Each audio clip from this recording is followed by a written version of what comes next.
Welcome to SVGTV's news for Friday, September the 18th, 2020. I am Bav Norvell with the details.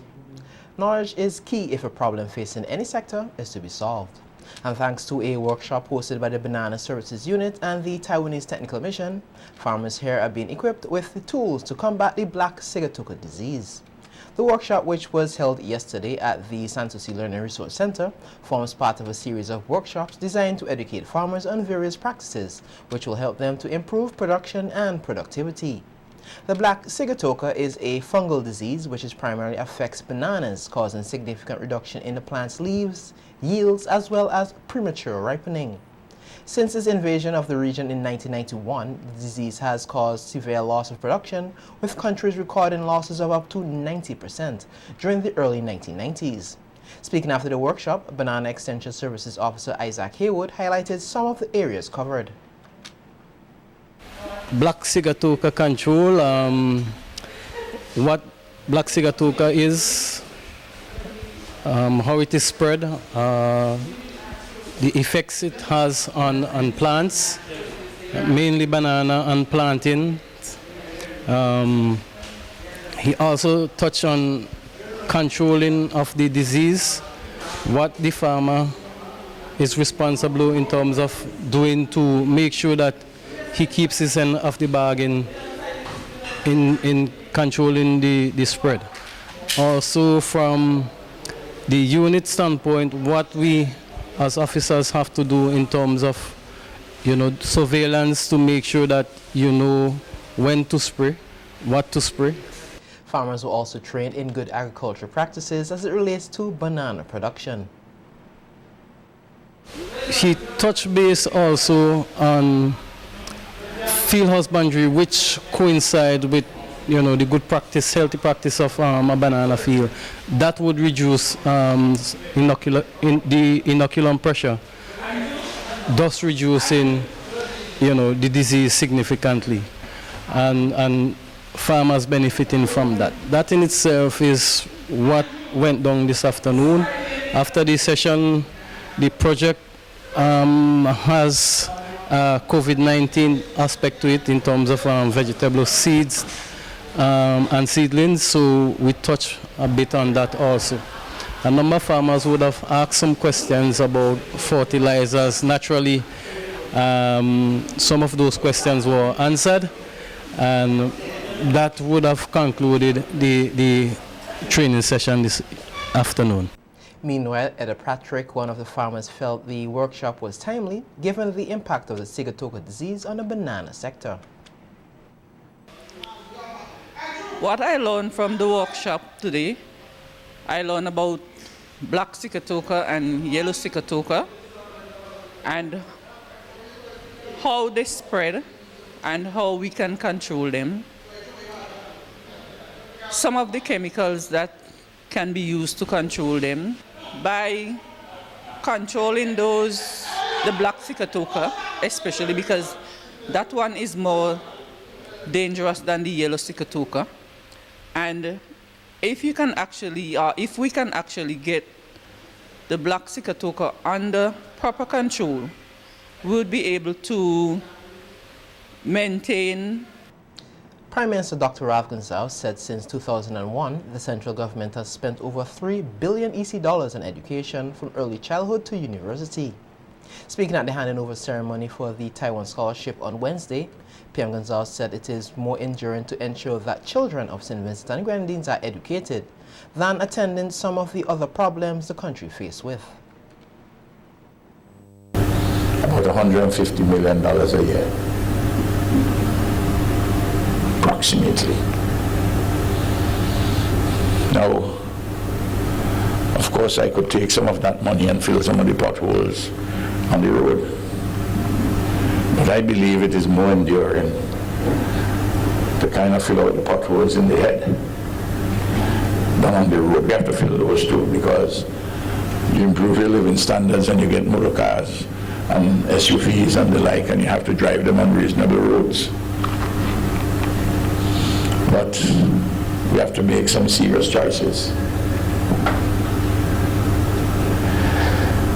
Insofar as tertiary education is concerned, post-secondary and university education, college and university. We have expanded in numbers by leaps and bounds. And our target is by 2025 to have at least one college and university graduate in every household across St. Vincent and the Grenadines. The Prime Minister highlighted three main functions of education and reasons why it is very important. To train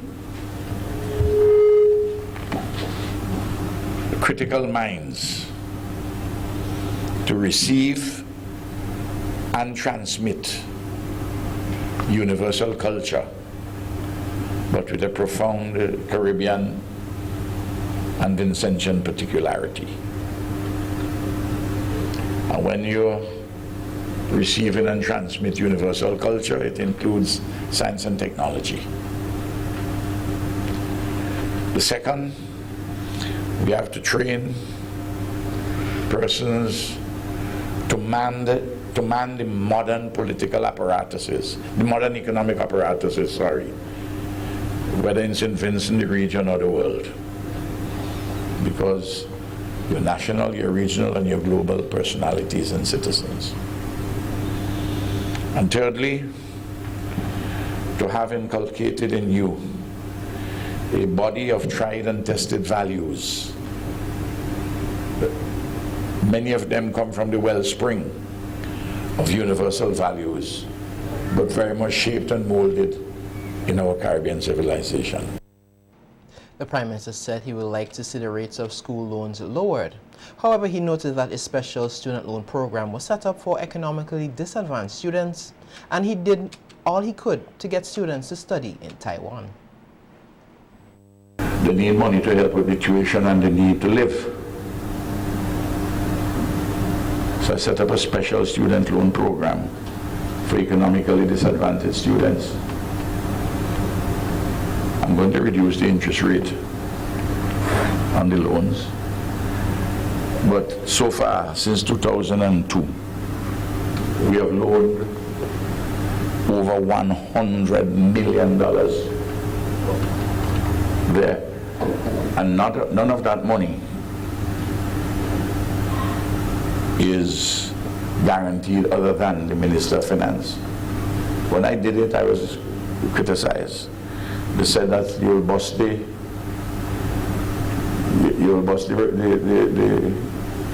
government budget. I said, well, if I can't trust young people, who can I trust? As we are doing it, I wanted students to go to Taiwan. And I spoke to Elizabeth Chu, who was then the ambassador, a good woman. And we began with about half a dozen. It's now 201. And President of the SVG Teachers Union, Oswald Robinson, is making a call for the authorities to ensure that security guards are placed at all schools. Making his call on the Teachers Talk program on NBC Radio last night, Robinson made reference to the situation where someone has been presenting themselves as an employee of Braxa at schools to do certain work, but end up relieving teachers of their money. Robinson said the safety of teachers and students is paramount. That's why we kept saying we need security guards in all the schools, right? The criminals nowadays, they are very intelligent and they're using every possible opportunity to perform their illegal and criminal acts. Because I actually got to understand that at one school in particular, there was no security guard. But the person came, well, the person called ahead and indicated that they're Mr. Mrs. such and such from Braxton, and they will be sending somebody to look at. So that school had no security guard? That school had no security guard. You see why the teachers union sometimes will have to speak hard, because the Ministry of Education on the media program that they had said that security guards are placed in all schools. So I leave the public to decide who is okay, I'll hold back that word. Yes. Make your own judgment. Right. The point, what we're discussing here is critical, because we want our students to be safe, we want our teachers to be safe. So we need the security guards. Robinson said it is also important for the guards to do thorough screening. And we don't just need security guards, you have to train the people.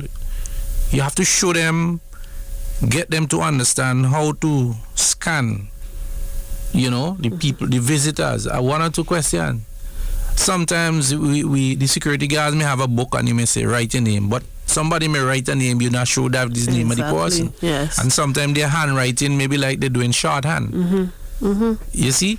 So that again, and the principals of the school, when the security guard would have completed their screening or scanning or whatever, and they observe the protocols in the school to visit, by now, a lot of the principals, and except you're pretty new, you should have an idea as to the workers at Braxton. Those who'd come and do plumbing, those who'd come and do the electrical part of it, or whatever. You should have a fair knowledge of these people. If you're not sure, nothing is wrong with just make a fool. The Teachers Union president also called on teachers to be vigilant. At the same time, don't leave your personal, prized, precious positions there. You can't leave rat to watch corn. When you see the people come in, I'm not saying that the people come in there unscrupulous or what, but you have to protect what you have. Don't, because it's hard for you to, you work so hard for that money, and then at the end of the day, Yeah. So, it's such an unfortunate event, so we want to appeal to teachers. We empathize with those who would have lost, and we ask you to be much more vigilant. Yes. And how you entertain visitors to the school. Let's be each other's keeper. Yeah, and those who setting out to do that, you need to repent, and it's bad, it's wicked to go and rob teachers and rob schools and so on. I mean, it's sad that our society is going down that way. So, and again, the police, we encourage the police to visit a little bit more often. Meanwhile, Robinson has pointed out the need for mutual respect between parents, teachers, and students. Speaking on the issue of bullying and fighting in schools during last night's program, the Teachers Union president said the school environment must be a place where respect and peace reside. Every school must have a zero tolerance for disrespect. You don't disrespect your colleagues, neither your teachers. You need to comply with the rules of the schools. And I would say the same thing for teachers. Teachers have to respect students, take care of them, discipline them. I know you're not going to abuse them, but you're going to discipline them out of love. And parents have to understand that. You can't go to the school and say you're going to curse anybody. Gone are those days. Shame on you if you're going to a school to make a noise and cause, because the last day you could be imprisoned and you could be fined. Have a constructive conversation with anybody who you have a grievance with. Don't go to the school compound and make any, as old people say, botheration. Robinson urged parents to counsel and guide their children when they do wrong. They appear very nice and dandy and polite. The easy scarf sucks the most milk, right? And who you think not killing ants? They killing the ants, not so? So they may appear to you one way. I'm not saying you don't know your children and you can't swear for them, you know what I mean? But sometimes you have to expect the unexpected. No matter how good they are human beings too, they could make mistakes. And sometimes they may behave nice and dandy to you, and behind your back, something else happen and they act contrary. And you may go there and say, oh, I know my child, and he or she would never do that and so on. So. No. You may be surprised when you go there. The child might even embarrass you in the present and say, yes, daddy, or yes, mommy, or auntie, or whoever, I did it. You have to counsel them. There are counselors in school, guidance officers, let them have that. Robinson also called on teachers to follow the law as it relates to discipline of students. And then if there's need to be flogging, there is a procedure for flogging under the Act. Okay? I want to encourage our teachers comply with the regulation, comply with the laws that govern education. Do not take matters in your hands. Okay? Listen to your supervisor, your principal, and it could never go wrong. Especially when it comes to corporal punishment. And suspension must be done by the principal, not the teacher. Don't throw the children out of your class. If you say leave my class, the child could go somewhere else. And the principal could say, I don't know anything about that. And you alone would be in the hot water. So pay attention to that. When it comes to detention, it must be prior notice. You can't tell a child today, I'm keeping you in. No for now. No. The law say it must be prior notice, which means the teacher must get the principal to write, or the principal must designate somebody to write to the parent to say your child will be detained tomorrow, or if it is next week at this particular time for hour. Because some of these children have their particular transportation. Yes. And anything that happens after that, you don't want the school to be held accountable. Right. The National Telecommunications Regulatory Commission, the NTRC, this week donated a quantity of computers and other equipment to the SVG Community College. A release states that the college on Wednesday received 10 Acer Chromes based in all-in-one desktop computers and 1 Panasonic camcorder. Director Nigel Scott expressed appreciation, spoke about the importance of partnership in achieving the college's mandate to provide quality teaching and learning to Vincentians. He said the college has a long-standing treasured partnership with the NTRC in this regard. Scott pointed out that the computers and camcorder will go a long way in helping students access resources needed for learning in this ever-evolving digital age. The New Democratic Party, the NDP, is promising to improve the lives of all Vincentians. This from its political leader, Dr. Godwin Friday, who said at a virtual meeting last night that making things better in St. Vincent and the Grenadines and improving the life of Vincentians is the purpose and passion of the 15 candidates who are seeking to be elected to Parliament in the upcoming general elections. That is my passion. It is what motivates me, what gets me up in the morning, in fact, what gets me up at 3 o'clock at night.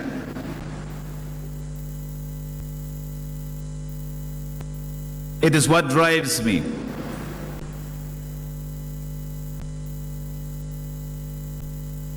On a personal note, it is why the election is so important to me. This election, it is so important to me and to all of us. It gives me an opportunity to guide real, meaningful change in our country. Change is so important right now in St. Vincent and the Grenadines. Dr. Friday said that SVG urgently needs a massive job creation program to deal with the grave unemployment situation here. For whom the pain is real, for whom the hardship is real. It shows they do not even think creating jobs for our people is important. Because if, as they say, they believe record numbers of Vincentians have a job, then for them, they do not even see the lack of jobs as a problem in our country. And if they don't see a problem, they won't be looking for a solution. That is why we are different. That is why the New Democratic Party's thrust for job creation sets us apart and will motivate the people of this country to join us whenever Ralph calls the election. The opposition leader added that one of the plans of the New Democratic Party is to ensure that sectors of the government is improved and investment made into small businesses, including removal of certain restrictions to their development, especially at the port.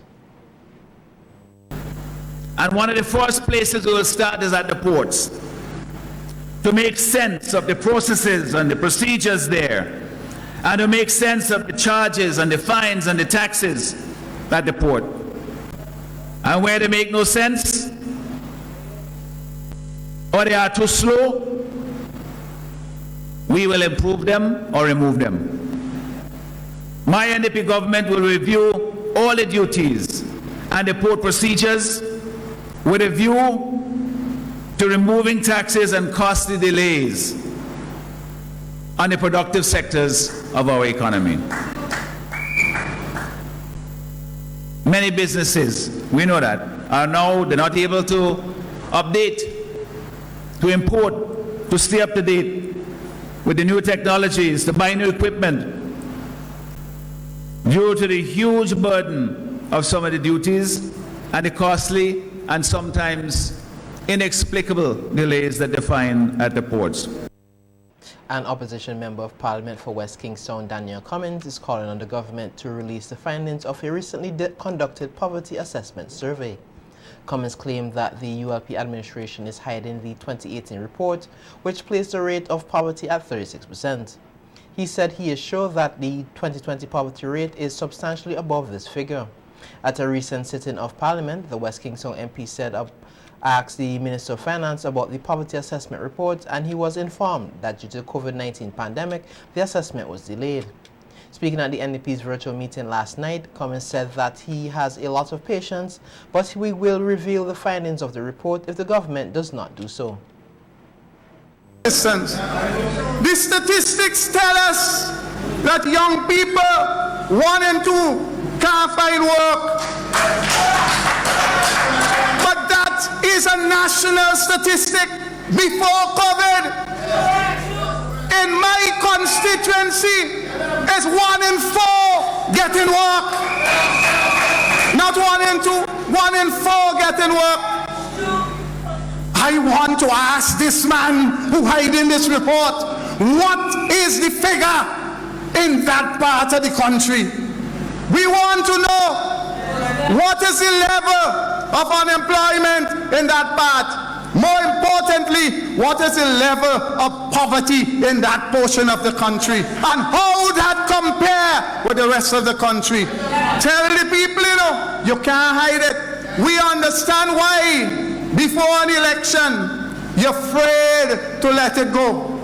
But I'm telling you can't read that report like I would read it, So I given you a chance. Tell the people what that report says. Cummins also spoke about the dengue outbreak in SVG, charging that the Health Ministry has failed to address it, and he urged the people to ensure that they protect themselves by destroying mosquito breeding sites. To warn this country of a growing health threat with dengue fever.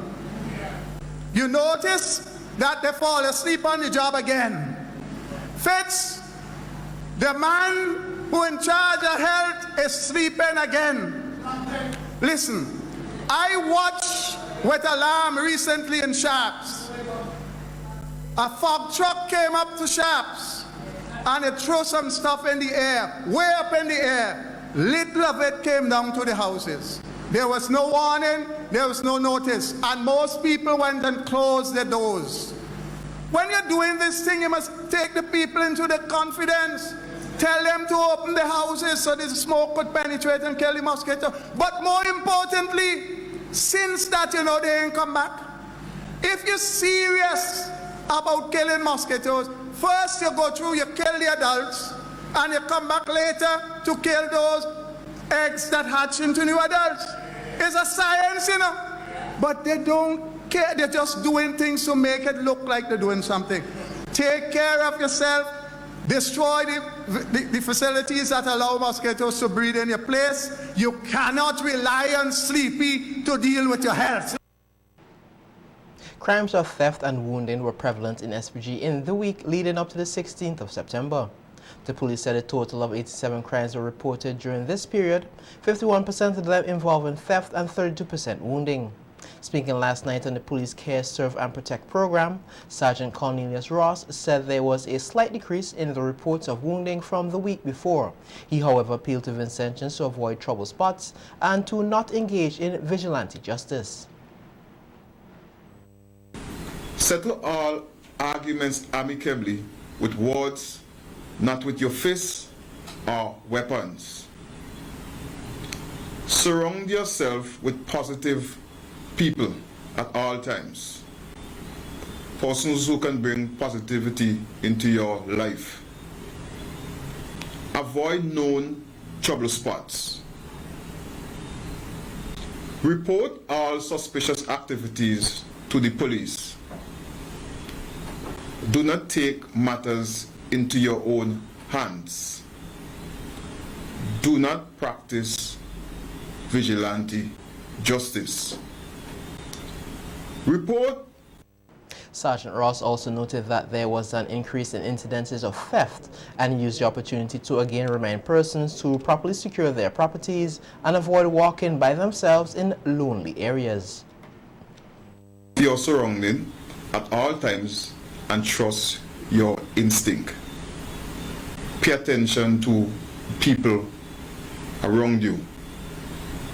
Pay attention to your surrounding whenever you are using electronic devices. Do not walk and text. Be discreet. Do not advertise valuables. Reduce or eliminate opportunities that will make you a target. Avoid traveling in dark or in lonely areas.